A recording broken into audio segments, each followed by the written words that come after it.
10 Boys Who Changed the World by Irene Howard. Chapter about John Newton. The ship's boy ran to the rail to see Liverpool disappear into the distance. He waved to the shore and wondered if anyone was waving back. Then he got to work tidying the coils of rope on the deck. The rope was heavy with seawater and his arms struggled with the weight of it. But the weight that was bothering John was not the wet rope. It was the feeling he had of carrying a heavy stone where his heart should have been. "What's your name, lad?" a deckhand asked as he helped the boy with the rope. "John Newton, sir." The deckhand smiled. Not many people called him sir. "What age are you?" "I'm 9, sir." The man thought about his own son, who was almost the same age. "Did your mother not think you were too young to be at sea?" he asked. "My mother is dead, sir, and my stepmother doesn't seem to think I'm too young. I'm strong for my age," John said defiantly.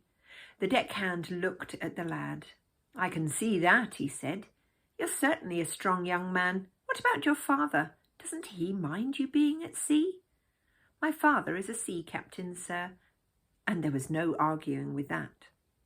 That night, as John curled up in the corner where the ship's boy slept, he thought about his mother. She had loved her little son, and he broke his heart when she died. Now all he had to remember her were the stories. Most of them were about Jesus. The boy tried to tell himself one of her stories, but before he got to the end of it, he was sound asleep. Sea air and hard work had exhausted him. If that first night at sea was bad, there was very much worse to follow 5 years later. In 1739. "I'm going for a drink," John, who thought he was very grown up, told his friends. "Anyone else coming?" Nobody was. "Why's that man watching me?" the teenager wondered as he drank his rum. "I'm sure I've never seen him before." Because the man's gaze made him feel uncomfortable, John left as soon as he'd finished his drink. "Stop!" a voice said from just beside him. Fear ran through his veins and John sprinted away as fast as he could. Several footsteps followed his. The boy's mind raced as fast as his feet. "It's a press gang. I've got to get out of here." But the footsteps were getting closer and louder. John dodged up an alley and raced for all he was worth. His lungs felt as though they were bursting. "Gotcha!" spat a voice as he was grabbed by the coat. The boy struggled, but 2 sets of strong arms held him and swung him round. He was face to face with the staring man from the public house. "That was a fair try," the man gasped, for he was tired too. "But the king wants you on board." John didn't need to be told any more. He knew he'd been press-ganged into the king's navy. He'd be lucky if he stood on dry land again for months.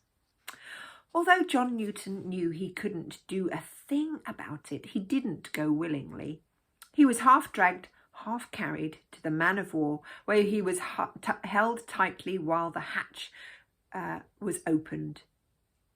Then he was thrown into the darkness below. John didn't have long, and he knew it. "Psst," he said, holding some pennies through the fine grill in the roof of the hold each time he heard feet passing overhead. The other men and boys, who had also been press-ganged, jeered. "You'll not buy yourself out with 2 pence, one said amid ugly laughter. "What are you wanting?" a voice asked through the grill eventually. "Take this," said John Newton, "and tell the lieutenant I want to speak to him. My name's Newton." "That was a right waste of money," laughed another prisoner in the darkness. But John fared better than the others. The lieutenant did come, and when he discovered that the boy's father was a captain, John was taken out of the hold and given a job as a midshipman. But his promotion didn't last long, because John tried to jump ship and was caught. When HMS Harwich set sail, he was an ordinary seaman, and when he got the chance to change ships, John was off. This time, not to a naval boat, but to a merchant ship. the Pegasus, and the cargo it normally carried was slaves. With its hold full of drink and silks and other goods, the ship set sail for West Africa, for the Gulf of Guinea, and when they docked there, the hold was emptied of its cargo, which was used to barter for the slaves. "That's a fine one," the captain said, looking at a tall young African. Then he saw another black man. "I'll take him too." A shorter, thinner man was pushed forward. "Oh, he's not worth having." The man was shoved back, and a strong-looking young woman was thrust forward. "I'll take her," shouted the captain. "Put her on." John Newton watched as their cargo was loaded. Men were thrown into one hold, women and children into another. They were manacled together, and any who struggled had iron collars locked around their necks and were fixed to the wooden side of the ship. The Africans were packed together so that they had no room to move, and their chains held them fast. Even the children were chained. "We should get a good price for that lot," said John, looking at the terrified cargo. "Let's just hope they survive to be sold," answered the captain. "It's a long way across the Atlantic to America." "How many went overboard today?" a sailor asked as John added up the figures. "4," he answered. "1 man, 2 women and a baby."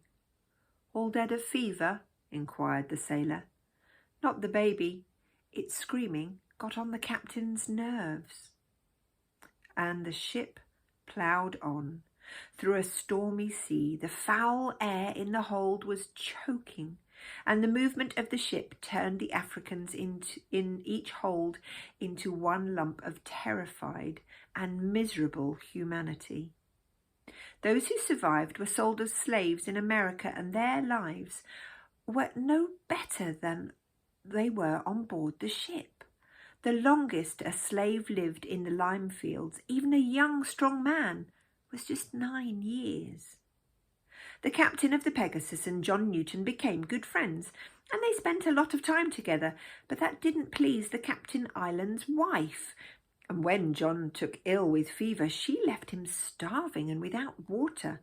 The captain, thinking his wife was looking after his friend, went inland. Too weak to move, John lay nearly dying. There was a rustle at his side, and a hand reached out with a little food for him. "Thank you," whispered Newton weakly to the black slave. A short time later, another slave came, this time with water, which he had poured down Newton's throat. The Africans John had brought into slavery were the only ones who helped him. For several days, he lay there dreadfully ill, getting only the food and drink the slaves brought out of their pitiful rations. When the captain came back, he believed the lies his wife told him, and John was put out in the fields and set to work with the slaves. It was only by smuggling a scrap of a note back to his father that help came in the shape of Captain Manasty of the Greyhound, a ship on its way to Ireland. And it was on that voyage, when a furious storm threatened to wreck the boat with the loss of all hands, that John Newton started thinking about the God of whom his mother had told him when he was a boy. Slave trading was seen as a good career, and on John's next voyages, which he eventually made as captain, he tried to be less harsh on the people he carried to slavery, only putting them in iron neck collars if there was no way of controlling them. He did have to have them all in wrist rings and chains, though. His crew wouldn't have taken the ship out of the port otherwise. But while he didn't see it as a cruel trade, John's wife, Mary, did. They had married when he was on shore leave, and what he did for a living saddened her terribly.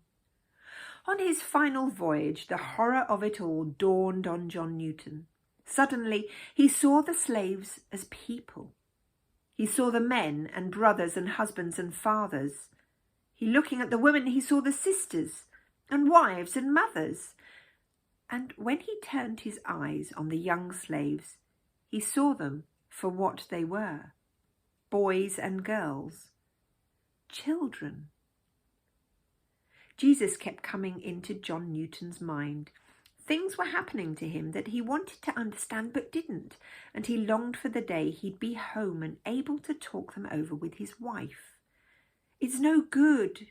It's so good to be back, he told Mary, hugging her tightly some months later. I can't tell you how good it is to be home. His wife smiled. I just wish I could keep you here. I've looked forward so much to the end of your voyage. John looked into her eyes. So have I, he said. So have I. John had been a working man for 21 years. He started as a ship's boy at 9. And he was now 30, a captain and very happily married. His home leave was coming near its end when John Newton, strong and fit, John Newton, suffered a stroke. It was a minor stroke and he recovered well, but it marked the end of his life at sea. While she was concerned about her husband's health, Mary was delighted to see the back of his involvement in the slave trade. And so was John, especially as he had become a Christian a very short time after his illness. John was turned around from a life of unbelief to a life of following and trusting in God. John knew that from now on God would guide him, instruct him and teach him to become more like his Saviour, Jesus Christ. It was the year 1755. Mary, I really think the Lord is calling me to be a minister, John told his wife not long afterwards. A thrill surged through her as she took in what he was saying. Do you think that's possible? He asked. Could a slave trader become a minister? Mary could hardly trust herself to speak, but her shining eyes and her smile answered his question, and that's what John Newton did. He became a minister of the Church of England. Tell me more about the slave trade, a young politician asked John Newton. Some years later, his name was William Wilberforce. John smiled. When you first came to see me, he said, you were more worried about your own sins than about the conditions of slaves. The young man's eyes lit up at the memory. That's true, Wilberforce agreed. But you showed me that Jesus could take away my sins and throw them into the depths of the sea. The two men talked for hours of being saved from their sins and of the terrible sins of slavery. Wilberforce was determined to use his political influence to change things, and he did. In 1807, an Act of Parliament abolished the slave trade. Having just heard that the Act had been given its royal assent, John Newton slipped into a coma and never regained consciousness. The last thing he heard on earth was that wonderful news.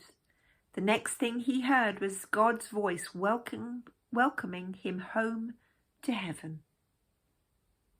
And that's the end of John Newton's story.